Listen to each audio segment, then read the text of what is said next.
Este último panel está enfocado en la gestión de activos inmobiliarios y el modelo multifamiliar, un tema que está despertando gran interés en el mercado. En esta sesión vamos a explorar cómo este modelo disruptivo está transformando la industria en distintos países, así como los desafíos y las oportunidades que presenta tanto para los inversionistas como para gestores de proyectos.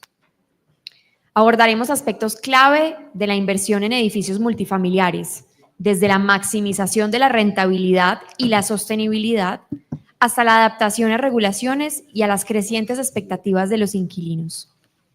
Nuestros panelistas, expertos en diversas áreas del sector, compartirán sus perspectivas sobre cómo los actores del mercado pueden aprovechar este momento para innovar y generar valor. Nos acompaña en este panel como moderadora Laura Izaza, gerente financiera y jurídica en Inversiones Tinco, Federico Estrada, gerente de La Lonja, Andrés Ortiz, gerente general de Vivit, y Daniel Jaramillo, CEO de Strategic Properties. Bienvenidos. Gracias. Bueno, buenas tardes. Primero quiero agradecerles por haberse quedado hasta el final. Eso quiere decir que les ha gustado. También agradecerle como a los organizadores por crear un espacio diferente, un espacio que nos permite ver, digamos, la construcción no como un sector más encerrado, sino abierto desde todas las perspectivas, desde el inversionista, el desarrollador, el constructor. Y eso, pues hablábamos hoy en el almuerzo, nos permite, como hemos hablado mucho y se ha mencionado mucho, co-crear y reinventarnos. Entonces, gracias a los organizadores. Y digamos que yo quiero empezar como con una reflexión del multifamily. Creo que queda muy impresionada porque hoy en cada uno de los paneles se ha mencionado la palabra y esto yo vengo escuchándolo hace aproximadamente 10 años, pero uno iba a los congresos o tenía conversaciones con bancos, fondos inmobiliarios y siempre estaba la palabra, pero nunca era una realidad o era tan popular como lo es ahora. Entonces es un tema que está hoy en las primeras listados de inversión. En Europa es la primera inversión inmobiliaria en Europa. En Estados Unidos ya nos contará Daniel. Daniel, mil gracias por venir desde tan lejos a este panel y acompañarnos con tu súper experiencia en el tema. También nos acompaña, entonces Daniel, pues ya contaron, él es el CEO de SP Development, pero también él lleva más de 10 años, algo más, creando y gestionando activos de multifamily en 4 estados en Estados Unidos, y digamos que tiene todo el bagaje y la experiencia, pero además tiene conocimiento sobre el tema en Colombia, su regulación, sus, digamos, ventajas, desventajas y oportunidades. Entonces creo que tenemos acá una gran persona que nos puede dar muchos consejos en este camino que empezamos a emprender.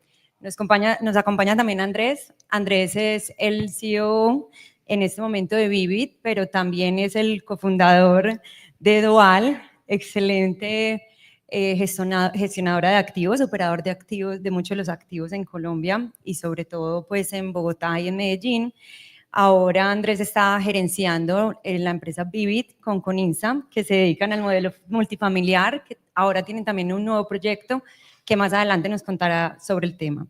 Y nos acompaña Federico Estrada. Yo creo que no necesita tanta presentación porque él lleva más de 15 años como gerente en La Lonja y pues también profesor de AFIT, muy conocido pues yo creo que dentro de todo el sector y que nos acompaña hoy. Entonces, Federico, como para darle contexto a esta charla, me gustaría como dentro de tu experiencia que nos contaran como más la historia de cómo has visto que se ha desarrollado la gestión de activos y tu visión en el futuro sobre esta gestión de los activos y cómo ves su proyección en los próximos años.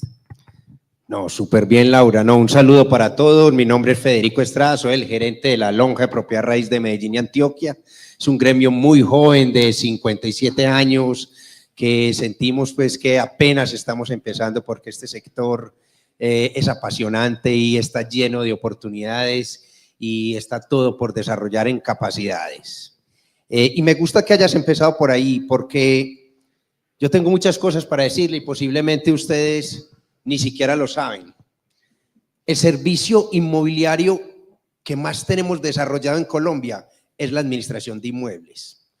Cuando conocen cualquier empresa inmobiliaria en el mundo, ustedes ven que es una comercializadora de inmuebles y de pronto de manera muy marginal hacen el property. Ahí pues los inmuebles que dejó por ahí cualquier inversionista, pues cómo no se los administra uno.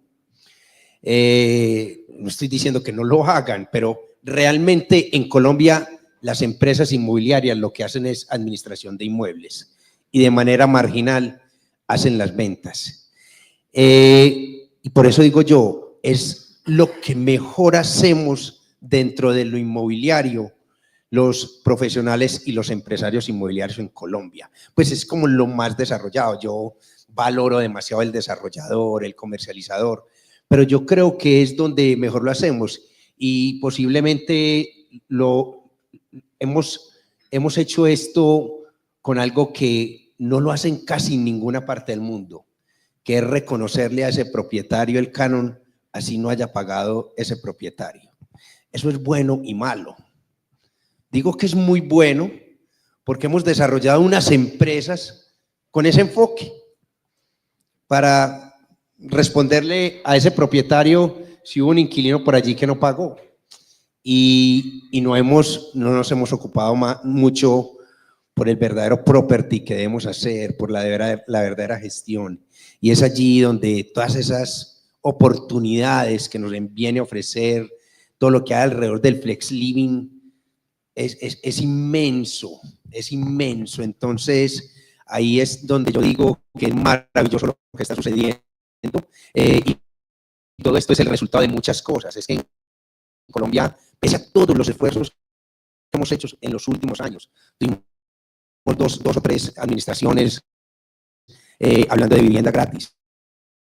Hemos hecho cualquier cantidad de esfuerzos en los subsidios para la vivienda y sigue creciendo el país de arrendatarios, pero eso no es ni bueno ni malo y yo creo que va a seguir subiendo desafortunadamente, no sé si afortunadamente o desafortunadamente, digo afortunadamente porque habrá más oportunidades para la administración. El 20% de las viviendas que se venden en el país las compran personas por inversión y eso también es maravilloso. Eso de alguna manera lo que ha hecho es que se genere una oferta habitacional que estoy absolutamente seguro que también hace parte, pues, digamos, de ese control de precios. ¿Qué tal que la gente en Colombia no comprara vivienda por inversión? Y no estoy hablando pues de los inversionistas institucionales ni los esfuerzos que empiezan a hacer desarrolladores, no. De cada 10, 2 lo hacen personas. Y como lo digo, la primera vez que empecé yo a oír del multifamily, creo que era una persona de Greystar o no recuerdo de dónde, y habla de Shadow Market y a mí como que me dolía un poquito, como así que el mercado, pero no, es realmente nos ha gustado mucho. Más o menos de cada 10 viviendas que se compran nuevas o que compran personas que ya tienen una vivienda, una o dos también se quedan en el mercado de arrendamiento, no la tienen que vender esos propietarios. Y es por eso que digo yo que, y solo para mostrarles las cifras, por ejemplo, Medellín, Bucaramanga pueden ser las ciudades en Colombia donde hay mayor participación de las empresas inmobiliarias en la administración inmobiliaria. Más o menos de 9 de cada 10 son administradas. Obviamente, en el mercado donde nosotros trabajamos, al final del día, los inmobiliarios no trabajamos sino en ese 25% de la población, estamos en el 4, 5, 6, pero más o menos en el 90%. En Bogotá es mucho menor, es más o menos el 60 o 65% de las viviendas son administradas por una empresa inmobiliaria. Acá en el Poblado fácilmente 95% de las viviendas son administradas por una empresa inmobiliaria. Entonces creo que tenemos muy buena experiencia y en ese sentido es muchas las capacidades que podemos seguir desarrollando para hacer las cosas que hoy ya empresas como la que Andrés está y la que tú llevas pues hace más de 10 años en Estados Unidos, que se va a desarrollar, y eso es algo maravilloso que le va a pasar al mercado y que ya le está pasando al mercado inmobiliario. Así es.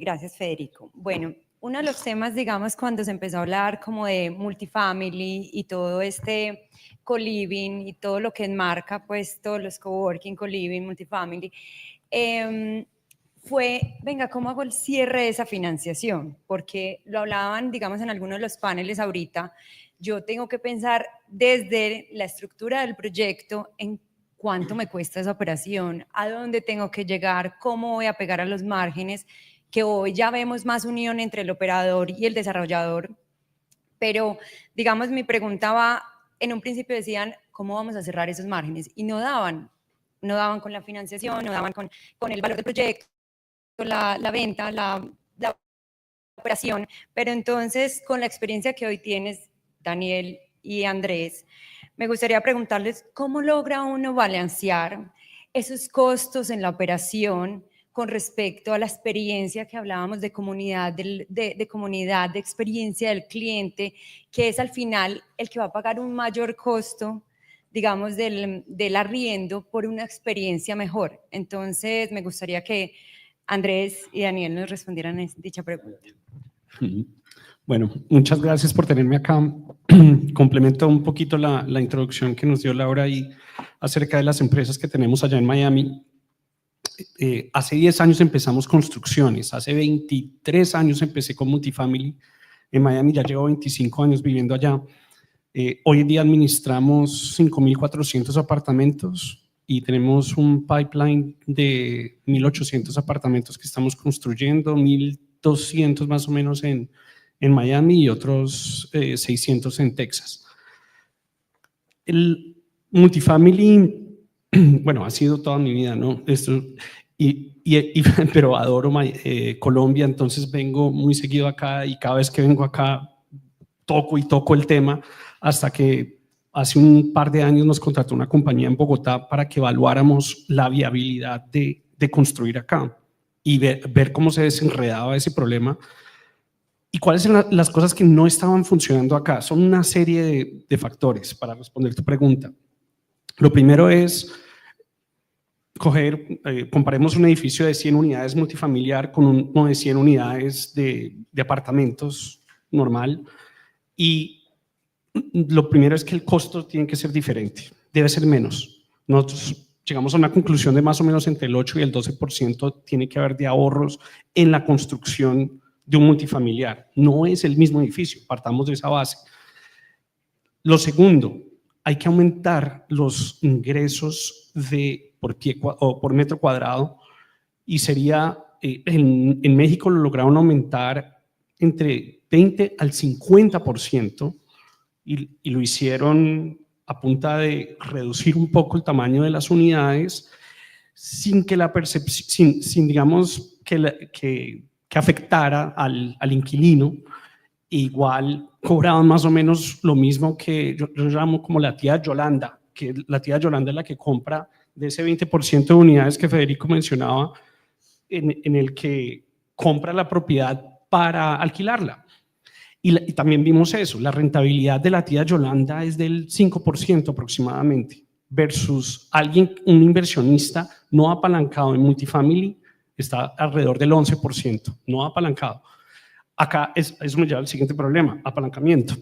Ese sí lo tenemos bien grave acá y es bien difícil desenredarlo. Podría venir de parte del gobierno ciertas ayudas, como lo vienen en Estados Unidos. Allá tenemos Fannie Mae y Freddie Mac, que son unos garantizadores de préstamos que lo que hacen es, básicamente, si sacamos un HUD loan, que es un Housing and Urban Development, se pueden reducir las tasas, terminamos pagando menos de intereses los constructores o dueños de multifamiliares que a alguien que está comprando una casa. Entonces, claro, eso desenreda el capital stack de una manera increíble. Y de nuevo, yo le hago la invitación acá a todas las tías Yolandas, más bien que inviertan dentro del multifamily y poder desenredar esto para poder sacarlo adelante, acompañado obviamente de los beneficios que trae las áreas comunes y todo eso. Pero bueno, eso es más o menos como lo veo. Bueno, muy interesante a empezar por ese modelo de Estados Unidos, que obviamente está muy desarrollado. Solo para que se hagan una idea, el operador más grande de Estados Unidos opera 800.000 unidades. O sea, son volúmenes que acá ninguna inmobiliaria se le acerca ni al 10% de eso. Y es un camino para recorrer muy grande. Ni al 1%, correcto. Y el negocio, contextualizando al foro, está literalmente en pañales, ¿cierto? O sea, multifamily lo único que tiene es oportunidades para crecer. Esto en Chile, que es nuestro referente latinoamericano, para traer un poco más hacia acá, el modelo, hace menos de 15 años, más o menos en el 2012, había un edificio de multifamily. Hoy hay más de 147 que representan alrededor de 33.000 unidades. Es decir, edificios de alrededor de 200 unidades. Entonces imagínense el potencial que esto tiene y la curva de crecimiento que hay. En un país donde, lo mencionaba Federico, casi el 50% de la gente vive en arriendo. Esto es un país de arrendadores y los niveles de arrendamiento están muy por encima de muchos países latinoamericanos, muy potentes, por encima de México, por encima del mismo Chile. Entonces el mercado está, ¿cierto? Eso no tiene discusión. ¿Qué falta? El ecosistema y los incentivos para que efectivamente se desarrolle y que haya el apetito de grandes capitales de invertir en proyectos de multifamily. Entonces, yo estoy gerenciando una compañía que se llama Vivit.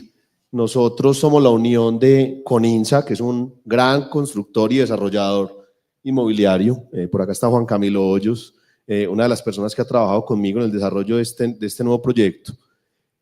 Y Dual Gestión Inmobiliaria, de la compañía de la cual soy cofundador y que nos dedicamos es al sector comercial. Y nació la oportunidad porque entendíamos que las capacidades de profesionalizar la gerencia de operación de activos era inmensa en términos de vivienda. Entonces, Vivit es un operador y también trabaja en la estructuración de proyectos de vivienda en renta multifamiliar. Y entendiendo ese contexto, decidimos de la mano de Coninsa, digamos, del desarrollo de proyectos que tienen propios en Coninsa, pero también de la oportunidad que hay de muchos otros desarrolladores, fondos y actores del sector, crear una compañía para poder prestar servicios profesionales en la gestión de activos de multifamily. Y nos hemos dado cuenta, digamos, en este casi año que llevamos conversando sobre el tema, estructurando y demás, y ya les voy a contar un poquito en otro espacio de los proyectos que hoy estamos gestionando. Nos hemos dado cuenta que lo que la gente necesita, muy pegado con lo que estabas diciendo, es una solución de vivienda. Esto no es el negocio de los metros cuadrados, porque es que el que vive en un apartamento de 2 habitaciones, 2 baños, de 65, también puede vivir en 55 metros, ¿cierto? Si yo soy capaz, desde el diseño pensado en el arrendamiento, de prestarle esa solución. Y esa solución complementada con, obviamente, muchas amenidades y otros metros cuadrados comunes que me reemplazan algunas de esas necesidades internas. Ejemplo, si yo necesitara un estudio dentro de mi apartamento porque hago teletrabajo, pues más bien le doy un área buena de coworking, no un coworking sencillito, no, le hago un buen coworking al edificio para que él pueda hacer su teletrabajo de manera constante y digamos mucho más formal que lo que han desarrollado en algunos edificios tradicionales, que son coworking muy pequeños, muy temporales. Entonces, yo creo que la viabilización del negocio en Colombia se da desde entender la necesidad del consumidor. El déficit, desafortunadamente, sigue creciendo, ¿cierto? Y eso ha impulsado que los precios de arrendamiento hayan subido muy también jalonados por la pandemia, pero pues ya después Federico de pronto nos complementa. pero eso también ha hecho que el tema financiero se pueda viabilizar desde los precios de arrendamiento. En Colombia, estima el DANE que en los próximos 10 años se van a crear 4.5 millones de hogares. Significa que son 330.000 hogares por año. Y el mejor año de la construcción, creo que fue hace 2 años, construimos 250.000. O sea, 100.000 hogares menos en el mejor año de la historia del país. Creo que el año pasado se construyeron 150.000 unidades de vivienda nueva. Pero es porque no hay los incentivos. Entonces, digamos, un poquito pegándome de tu preocupación si esto es bueno o malo, esto es excelente. Es que acá el mercado inmobiliario es tan grande, el de vivienda, que lo que necesitamos es que haya oferta de venta y haya oferta de renta mucha, porque lo único que es cierto que falta es hogares, es disponibilidad de vivienda. Y en un país donde casi el 50% es arrendatario, pues está todo dado para que se construyan a través de grandes capitales soluciones de vivienda que suplan ese déficit. Bueno, gracias Andrés. Yo voy a seguir con Daniel. Dani, tú como experto inmobiliario y que llevas casi toda tu vida en este negocio de multifamily, me gustaría plantearte una pregunta y es, ¿qué oportunidades ves para el desarrollo de proyectos multifamiliares en Colombia? ¿Y cómo pueden aprovechar estos momentos para transformar el panorama inmobiliario del país? Tú conoces casos como Chile, como México, pues por supuesto Estados Unidos, entonces que nos hables un poquito de todo este panorama y cómo aprovecharlo en Colombia, que hoy se empieza a hablar y a desarrollar este modelo divergente, por así decirlo, pero con miles de oportunidades. Sí, a ver, yo creo que la oportunidad es doble. Lo primero es, como dijo Andrés, es decir, esto ya está inventado hasta en los países latinoamericanos. Una cosa es, en Estados Unidos, esto lleva, no sé, 70 años o más, y es una industria que hoy opera el 34% de las viviendas donde viven las personas. En Chile, acá entonces, como decía, la oportunidad es doble. Una es, como lo están haciendo, seguir los otros países como Brasil, Chile y México. En Chile hicieron una idea brillante para crear parte del tema, y es lograr ubicar un comprador antes de empezar a construir el edificio. Eso soluciona en temas de IRR, de TIR, pues el retorno, digámoslo. Y el punto número 2 es que ya con estas nuevas generaciones ya están buscando otra experiencia en las casas. Entonces, estos apartamentos viejos, digamos acá en el poblado, que son mucho más amplios, que tienen el cuarto de la empleada en la parte de atrás, eso cada vez van a ser más pequeños y las experiencias que están buscando las personas es más bien en comunidad. Entonces, esa es la transformación arquitectónica que está ofreciendo Multifamily. Entonces, si se juntan esos dos temas, el hecho de que no ha habido durante tanto tiempo acá, o que no ha existido, perdón, Multifamily, y además complementarlo con la nueva ideología del Multifamily que se está haciendo en todo el mundo, pues se van a armar proyectos. Esperemos que sí. Claro que sí. Mil gracias, Daniel. Federico, háblanos tú desde tu experiencia. ¿Qué tendencias has observado, digamos, en la demanda de este tipo de modelos multifamily, de arriendos multifamily, y cómo has visto su evolución en estos últimos años? Bien, antes como de llegar a tu pregunta, Laura, yo lo primero que les quiero decir es que con ese 20% de las personas que compran acá por inversión, es que llevamos muchos años ya construyendo para la renta. Y si habláramos de los 4 o 5 proyectos más exitosos de Medellín, que nos han ayudado a mejorar los numeritos para poder seguir invitando a la gente a que inviertan, yo les quisiera decir que superan el 55-60% de los compradores en inversión. Y no hay ni siquiera decirles, no les tendría ni siquiera a ustedes cuáles decir, pero los grandes proyectos que nos han movido al menos los números en los últimos 6 meses, los han comprado inversionistas. Nosotros hace rato estamos construyendo para la renta. O sea, lo que tú dices, y no estamos construyendo para la renta. Es que estamos construyendo un apartamento de 65 metros que lo va a tomar alguien en arriendo y posiblemente esa persona no necesitaría sino 50 o 55 metros. E imagínate donde esos 10 metros estuvieran invertidos en las zonas comunes, en el co-living, en tantas cosas que le agreguen valor a ese activo como tal y poder explotar desde también como inversionista esas zonas comunes, lo que estuviéramos haciendo. A ver, Laura, yo cuando tú me dices ¿qué estoy viendo? No, es que Nosotros sí llevamos 12 o 14 años hablando de ello, pero yo creo que solo se nos vino hace 2 años realmente el tema de multifamily, y se nos pasó la vivienda en renta corta en 2 años de una manera que nos dejó lejos, pero al menos nos puso ya, no, definitivamente sí hay que mirar las cosas distintas. Entonces, no, yo lo que veo es una inquietud muy grande de empresarios, de inmobiliarios, a empezar a pensar, a juntarse con desarrolladores para armar esa plataforma. Yo me siento como si estuviéramos hace 15 o 20 años, que no estamos descubriendo nada, pero empezamos a hablar de los centros comerciales de propiedad única. Y todos sabían que eso funcionaba, que así era en el mundo, y realmente no es que acá no lo hiciéramos, no porque no supiéramos de eso, sino que era un modelo más, ni siquiera era un modelo de financiación, era la manera como se financiaban los proyectos. Yo le vendía día a uno las 400 matrículas inmobiliarias. Yo creo que se nos llegó la hora y yo sé que en 5 años eso va a ser una cosa muy importante. Bueno, muchas gracias, Federico.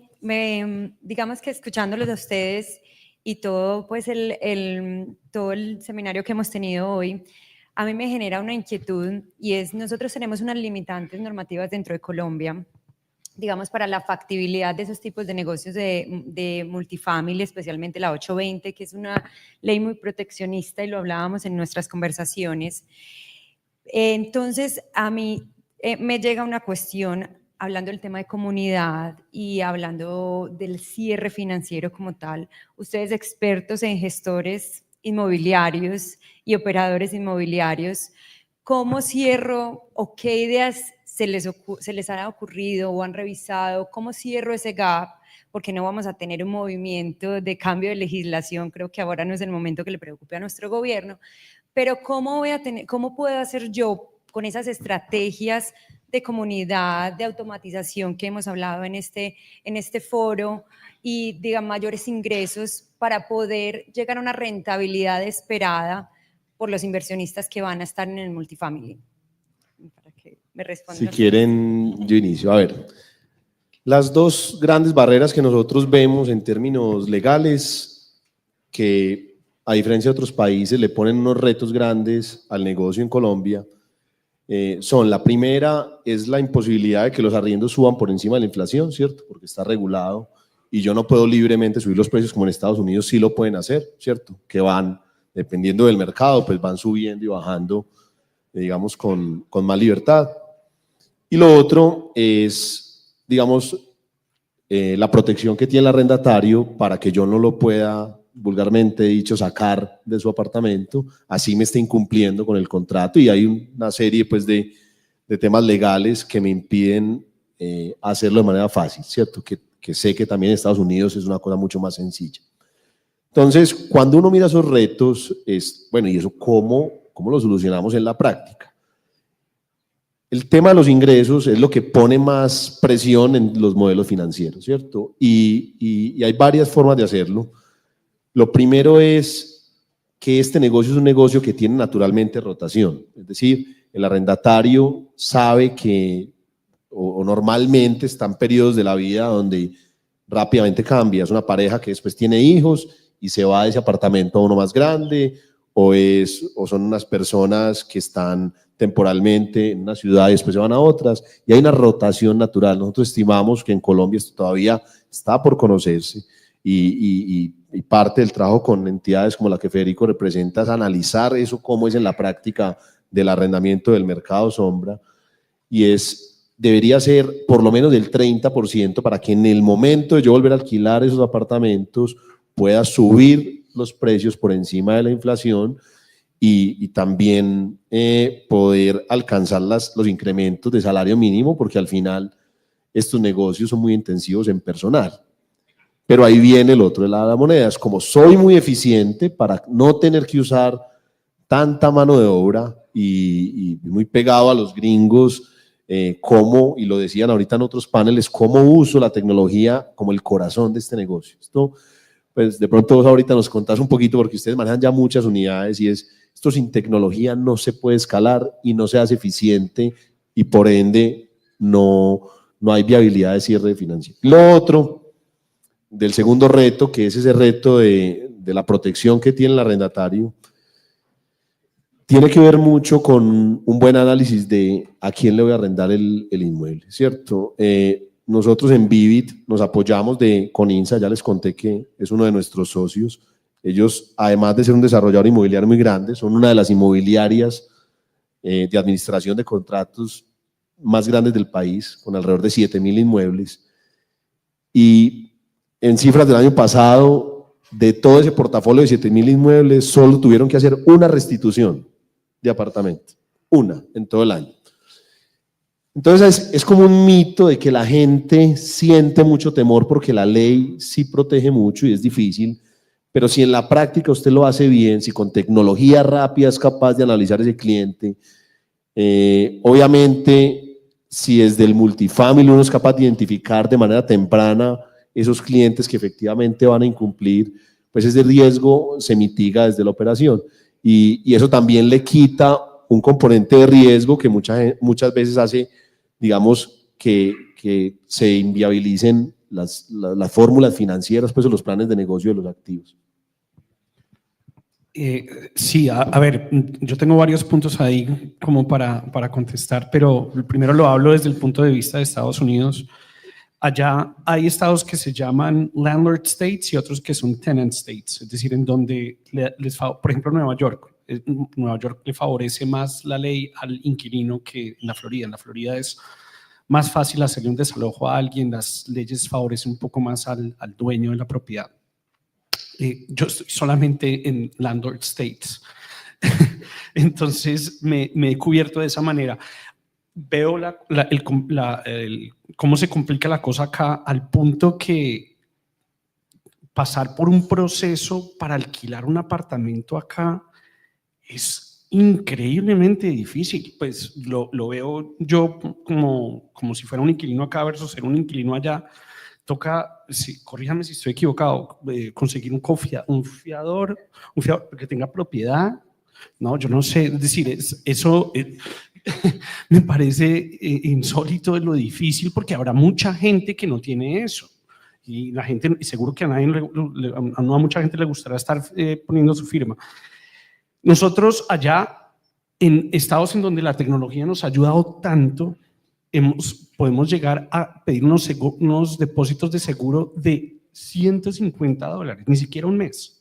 Porque digamos un arriendo de $2.000, no, tranquilo, su depósito puede ser $150 o $200 después de hacerle obviamente un chequeo que le revisa todo y ya sabemos si esa persona sí va a pagar o no va a pagar.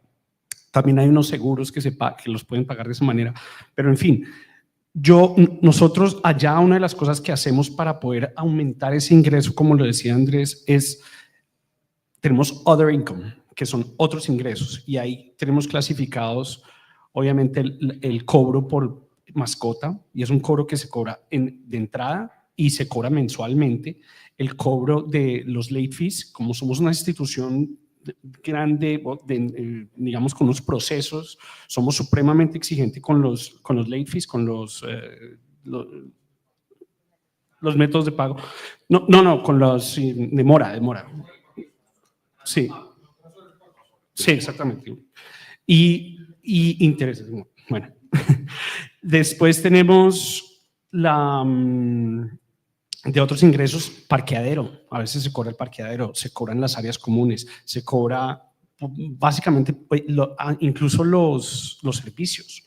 Nosotros le pasamos también, a pesar de que solamente tenemos un lector de agua y tenemos una sola cuenta de agua para 100 apartamentos, podemos hacer una división y cobrarle un porcentaje de eso a cada uno de los inquilinos. Entonces, de esa manera aumentamos esos ingresos que no son tan y eso es lo que estamos hablando acá, como queríamos tratar de desenredar ese problema, a ver qué tanto más podríamos sacar a través de otros ingresos para aliviar el problema de que no podemos aumentar el arriendo anualmente. Pero bueno, esas son algunas estrategias que hemos, y hay más. Solo para complementar, ya en los proyectos que están saliendo en renta en este momento que tenemos en gestión, por ejemplo, tenemos arrendamientos desde 6 meses. ¿cierto? No solamente de un año, que es, digamos, lo tradicional en el sector, y obviamente como lo tenemos diluido en un único edificio de más de 100 unidades, nos permite que la rotación sea mayor. Y otra cosa es que, por ejemplo, nosotros vamos a arrendar 5 deudor. Como el riesgo está diluido, una cosa es arrendar 1 a 1, ¿cierto? Un solo propietario con un solo inmueble. Aquí muy confiados en que en esos 7.000 inmuebles que tenemos de cartera hoy, la cartera es menor al 1%, ¿cierto? Que es la realidad del mercado, ¿cierto? Del mercado que nosotros manejamos. Entonces, uno es capaz de acortar mucho el tiempo, ¿cierto? Ese tiempo que vos decís que es tan difícil lograrlo en el arrendamiento tradicional, porque obviamente hay una cobertura grande de los riesgos. Ese tipo de cosas las podemos mitigar mucho mejor en el multifamily, porque son edificios concentrados de único propietario o de una propiedad unificada de alguna manera, y cosas como no tener codeudor hacen mucho más atractivos los proyectos para el residente. Una pregunta. ¿Para los extranjeros? ¿Cómo van a manejar ese proceso? Todavía no lo tenemos, es decir, no tenemos proyectos en donde el perfil que queramos sea extranjero, pero será un proceso muy similar. O sea, como no pedimos codeudor, entonces realmente podemos analizar a la persona per se, y con la información de esa persona se decidiría si se le puede alquilar o no. Puede ser inclusive con pago, con tarjeta de crédito, o con...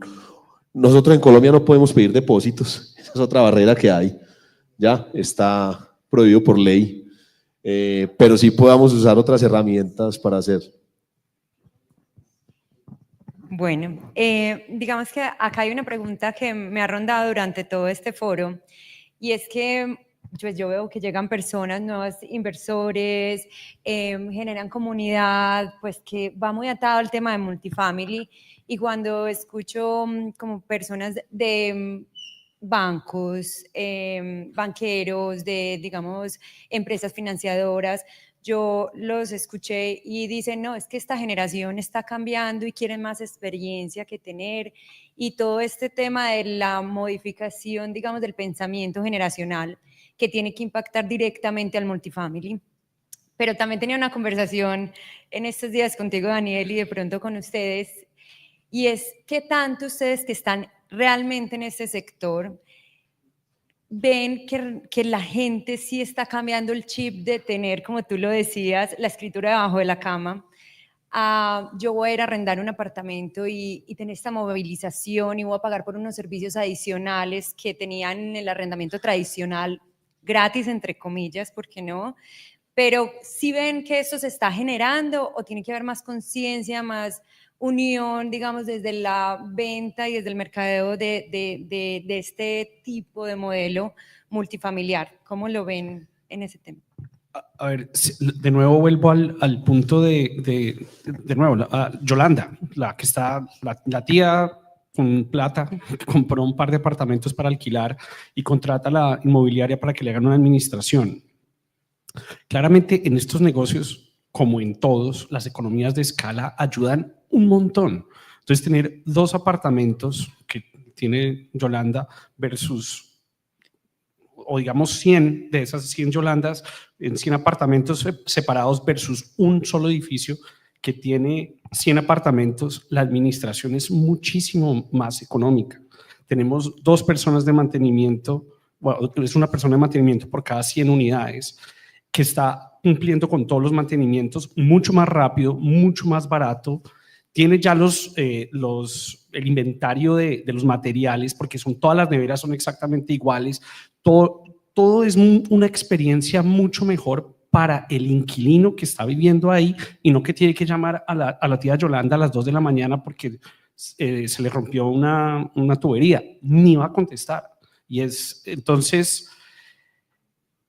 ahí es que hacerle entender a esos inversionistas que como tú decías, o como lo estamos hablando, acá todavía ella prefiere tener esa escritura metida debajo de la almohada y decir, no, es que ese apartamento es mío, versus tener el 2% de la participación en una empresa que es dueña de un inmueble de 100 apartamentos. Pero cuando logremos explicárselo bien y decirle, no, venga, acaba de tener una estructura de una empresa supremamente competente, en donde los costos de administración son supremamente más bajos. En Estados Unidos, administrar un condo cuesta 10%, eso es lo que le cobran. Nosotros cobramos 3.5% por administrar edificios de 200 apartamentos hacia arriba. Entonces, imagínense, ahí arranca con una reducción en costos gigante y gastamos, el seguro es la mitad. Hoy en día, comparando lo que tiene que pagar el seguro un condominio en Miami versus el mismo apartamento al lado, es exactamente la mitad. ¿Por qué? Porque los 100 dueños se la pasan demandando a la compañía de seguros versus que acá nosotros solamente tenemos algunas demandas, pero muchísimo menos de lo que manejan en los condos. Entonces, hay una serie de costos y eficiencias que ofrece el multifamily, y siempre y cuando podamos explicarle ese mensaje a los inversionistas, podríamos tener entonces todas estas 100 Yolandas invirtiendo en multifamily, en vez de estar invirtiendo en los apartamentos. Laura, yo quiero contestarte esa pregunta. Es una pregunta que seguramente muchos nos estamos haciendo hace mucho tiempo, y yo te la voy a contestar de esta manera. Pues yo ya estoy bastante grande y yo le pude mamar gallo a mi esposa por ahí 8 años que duré novio de ella, porque yo no había comprado casa. ¿Cómo nos vamos a casar? Hoy eso no es una disculpa para un joven. Eso ya no le da pena a uno con el suegro casarse y vámonos a vivir arrendado. Realmente eso ya no es un problema, pero lo que también sí es una realidad es que los jóvenes siguen creyendo en la inversión en propiedad raíz de la misma manera que antes. Seguramente ya hay unos modelos que le permitirán hacerlo de otra manera, pero ya no atan las personas sus principales decisiones por no tener vivienda propia. No significa que tener vivienda no sea algo importante, sigue siendo algo muy importante, pero ya no lo atan tanto como antes. Para complementar, que me parece muy, muy interesante, y hay una forma de llegar a ese modelo multifamily ideal, que son los edificios completos con inversión de fondos de pensiones, de grandes corporaciones y capitales mucho más profesionales. Mientras eso sucede, hay que buscar modelos intermedios donde la tía Yolanda, que no lo decimos despectivamente porque es la que ha jalonado el sector, ¿cierto? Federico ya lo explicó, la suegra de Federico. Nosotros ahorita desde Vivid y a través de Coninsa como desarrollador, estamos lanzando un proyecto en Bogotá que se llama Now House, en donde vamos a hacer como un híbrido, es decir, vamos a vender los apartamentos, o estamos vendiendo porque lo lanzamos apenas esta semana, estamos vendiendo los apartamentos uno a uno, es decir, la tía tendrá su escritura y la podrá guardar en el cajón, pero como la tía ya tiene otros 5 apartamenticos por ahí, ya la consideramos una inversionista profesional porque se dedica a eso y entiende bien de cierta forma el modelo. Entonces le decimos a la tía, compre un apartamento, pero entréguelo a un gestor profesional en una bolsa de rentas común. Entonces cogemos a esas tías, este proyecto son 140 y pico unidades, y la idea es agrupar a todos los inversionistas en una bolsa gestionada por un operador profesional, ¿cierto? Nos quitamos un montón de retos de financiación y demás porque se hace de manera tradicional con la banca, pero con toda la eficiencia que ya nos habías contado, logramos que esas rentabilidades superen la rentabilidad del apartamento individual que hubiera comprado en otro proyecto. Esto es un proyecto para conectar con lo que decía Federico, donde las unidades son pequeñas, ¿cierto? Son apartamentos de 20 metros cuadrados en promedio, 22, 25 estudios, que están para un público diferente, ¿cierto? Están para gente que está en una transición. El tema en Bogotá es un poquito diferente a Medellín, está mucho más avanzado en ese sentido. en un sector que se llama el Polo, que está muy cerca de todo el desarrollo y de la zona caliente de oficinas y de comercio y gastronomía de Bogotá. Y vos estás poniendo un proyecto muy atractivo para los inversionistas que sabemos que va a tener muy buena demanda de los residentes. Entonces, es como desde los desarrolladores inmobiliarios buscamos, digamos, modelos híbridos de inversión. Esto hubiera podido ser así o también hubiera podido ser a través de derechos fiduciarios y agrupar a todos los inversionistas en una bolsa de derechos fiduciarios, en un fideicomiso, y que sea el fideicomiso el dueño del activo y realmente no se preocupa uno por nada, porque es que hoy las inmobiliarias, el mayor desgaste que tiene una inmobiliaria hoy es que recibe un requerimiento del inquilino y tiene que ir donde el propietario a preguntarle si autoriza o no la reparación de ciertas cosas. Eso se acaba porque acá tenemos una gestión profesional con personal de mantenimiento en sitio, con todo el inventario, con una velocidad que al residente le va a generar una experiencia muy diferente de vida. Y no hemos hablado mucho de eso, pero esto se va a tratar es de generar comunidades muy de nicho, que van a ir muy jalonadas por esa consolidación de proyectos que vayan dirigidos y diseñados para ciertas comunidades y digamos que eso es como nosotros estamos viendo el desarrollo del sector ahorita en Colombia. Bueno, les quiero agradecer. Por último, me gustaría que de pronto nos dieran un poco unos consejos, sobre todo tú, Dani, desde ya, no solamente para los desarrolladores a que se animen a mirar este modelo, a estudiarlo y demás, sino para los financiadores y los inversionistas que tienen que pensar disruptivamente cuando van a entregar unos recursos, que lo hemos hablado, digamos, en otros paneles, pero cómo los invitamos a pensar en este nuevo modelo, digamos que tiene oportunidades inmejorables que se han visto en todo el mundo y que Colombia es un escenario perfecto para este tipo de inversión. Pues acá en Colombia son supremamente creativos, es decir, allá ya he visto, es más, me he robado ideas de lo que hacen acá para hacerlas allá y empiezo por el apalancamiento. Allá son muy prácticos y no hacen casi el tema de juntarse con el dueño de la tierra, y acá es al revés, acá siempre se tienen que juntar con el dueño de la tierra o casi siempre para que el costo de la tierra cuando van a hacer un proyecto no sea tan pesado los intereses o el retorno que le tengan que dar a los inversionistas mientras la tierra se prepara con los permisos. O sea, allá se puede demorar 1 año y medio aproximadamente y de pronto acá también otro año, entonces al menos se ahorran ese retorno. Lo que hay que hacer es componer un capital stack eficiente y una de las cosas que nosotros hacemos es allá sacamos 60 para un proyecto de $100 millones, que es más o menos el promedio de los que hacemos. Es unos 60% nos lo da el banco. Yo sé que acá los intereses son costosos, se podría cambiar un poco ese número. El otro 40% viene de participación generalmente o de un fondo institucional o de un socio co-GP que trae entre el 80 y el 90% de ese equity.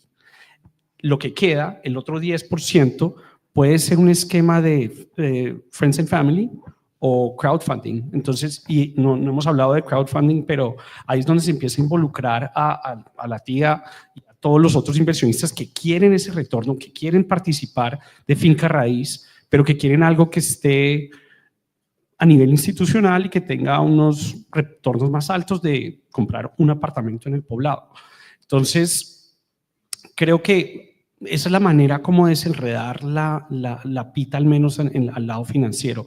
Ojalá el gobierno trajera incentivos para los desarrolladores. En la Florida acabó de salir uno, no sé para el que no los conoce, se llama SB 102, Live Local Act, en donde le dan básicamente al developer, al desarrollador, le permiten tener un descuento del 75% de los impuestos prediales durante 30 años, siempre y cuando le esté alquilando un porcentaje de las unidades a personas de medianos ingresos, ni siquiera de bajos ingresos, de medianos ingresos.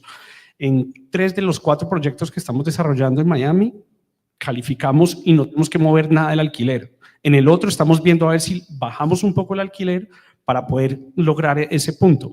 también permiten mayor densidad. Ese es el otro componente de esa ley. Entonces, si ese empuje existiera desde la parte del gobierno acá, y no sé acá, ojalá que haya alguien del gobierno que pueda impulsar ese tipo de medidas, así se va desenredando el tema. No, los retos son muchísimos. Arranco por donde terminaste, desde la normatividad urbanística. En Medellín, hacer ese planteamiento de este tipo de proyectos con unos aprovechamientos urbanísticos ligados a las densidades urbanísticas es bien difíciles. Y si estoy pensando en generar unas áreas menores y unas mayores unidades, los proyectos se hacen bien complejos. No vinimos acá a hablar de dificultades, sino de oportunidades. Yo creo que hoy estamos viendo pues que obviamente estos proyectos funcionan es desde el desarrollo, no pues para llegar a unos grandes fondos a comprarle a unos proyectos que ya están construidos. Y creo que inicialmente sí el negocio estará en grandes jugadores realmente, donde su apalancamiento será durante la construcción. Creo yo pues que su fondeo no será muy pesado como tal, o como digo yo, todas estas natilleras tan sofisticadas que hemos desarrollado en los últimos 2 o 3 años, con todos estos, por ejemplo, estos personajes que tuvimos acá de pues todo ese tipo son los que están apalancando hoy los proyectos como tal. Pero yo creo que se leerá muy fácil, y simplemente el comentario que hizo Andrés, está funcionando también perfecto en la renta corta, vender las unidades inmobiliarias.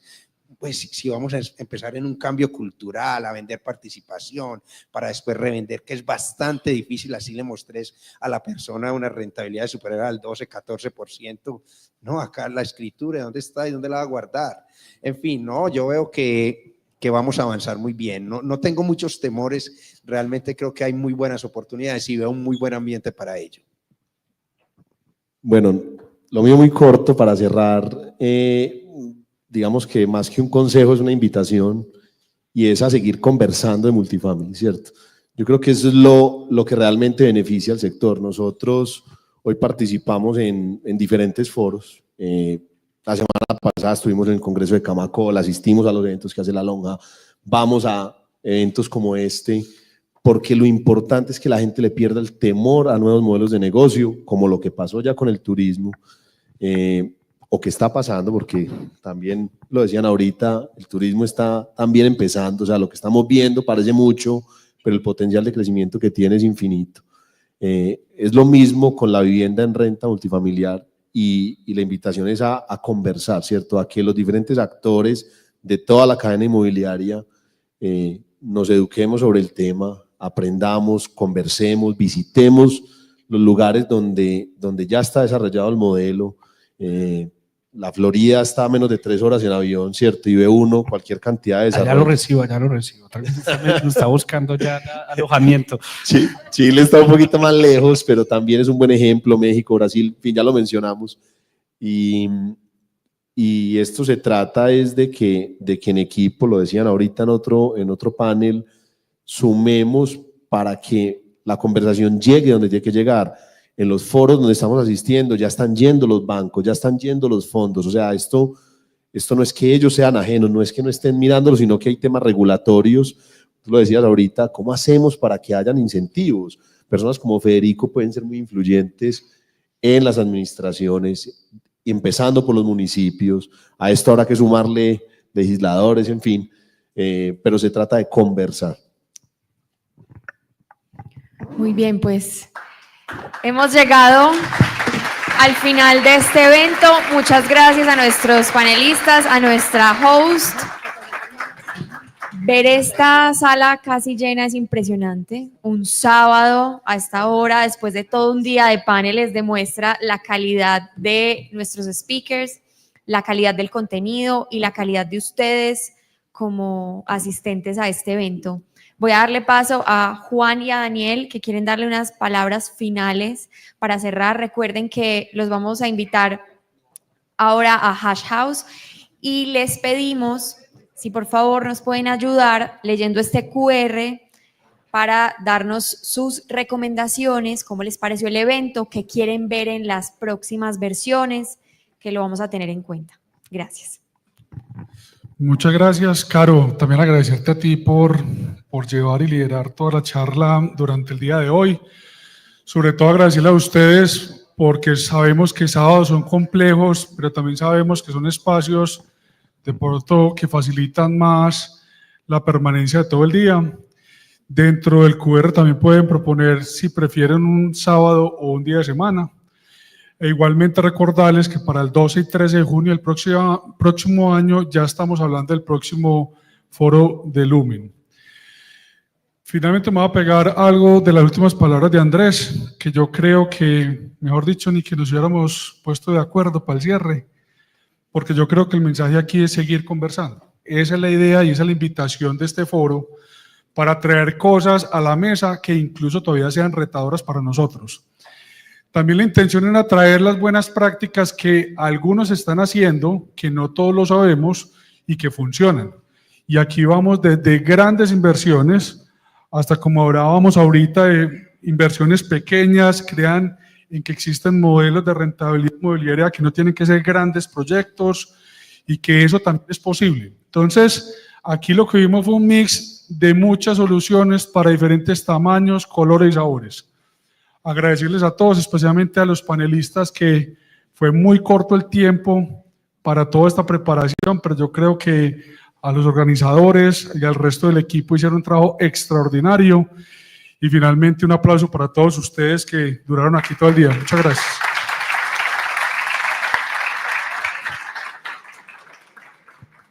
Bueno, la verdad ya Juan dijo todo lo que había que decir, pero desde Link y Maniobra como coorganizadores queremos agradecerles de verdad por haberse tomado el tiempo para este espacio que hicimos, la verdad, con mucha dedicación.